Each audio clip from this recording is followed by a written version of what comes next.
अब्रहा Yemen का हुक्मरान था।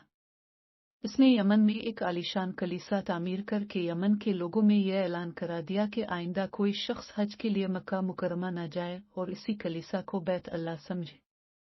इस ऐलान से अरब के लोगों में गम गुस्से की लहर दौड़ गई। फिर इनमें से किसी शख्स ने रात के वक्त इस कलीसा में जाकर गंदगी फैला दी। अब्रहा को जब ये मालूम हुआ तो उसने एक बड़ा लश्कर तैयार करके मक्का मुकरमा का रुख किया।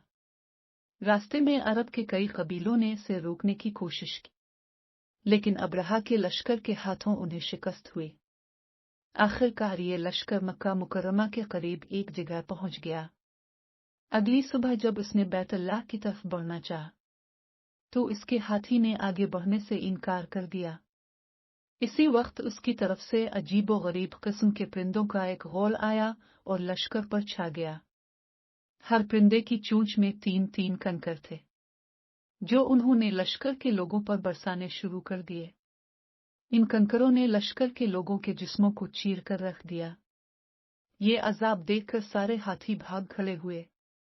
लश्कर के सिपाहियों में से कुछ वही हलाक हो गए और कुछ जो भाग निकले वो रास्ते में मर गए। अब्रहा के जिस्म में ऐसा जहर सरायत कर गया कि इसका एक एक जोड़ गुल सड़कर गिरने लगा। इसी हालत में उसे यमन लाया गया। वहां उसके सारे बदन से खून बह बहकर खत्म हो गया। इसकी मौत सबसे ज्यादा इबरतनाक हुई। इसके 2 हाथी बान मक्का मुकरमा में रह गए थे, जो अपाहज और अंधे हो गए। इस तरह अल्लाह पाक ने अपने घर की हिफाजत फरमाई और ताकत पर गुरूर करने वालों को सजा का मजा चखाया। कुरान पाक की सूरा फेल में अल्लाह पाक ने इस वाक़ये को यूं बयान फरमाया, क्या तूने ना देखा कि तेरे रब ने हाथी वालों के साथ क्या किया? क्या उनके मक्र को बेकार नहीं कर दिया और उन पर परिंदों के झुंड भेज दिए, जो उन्हें मिट्टी और पत्थर की कंकड़ियां मार रहे थे। बस उन्हें के हुए भूसे की तरह कर दिया। आयत ता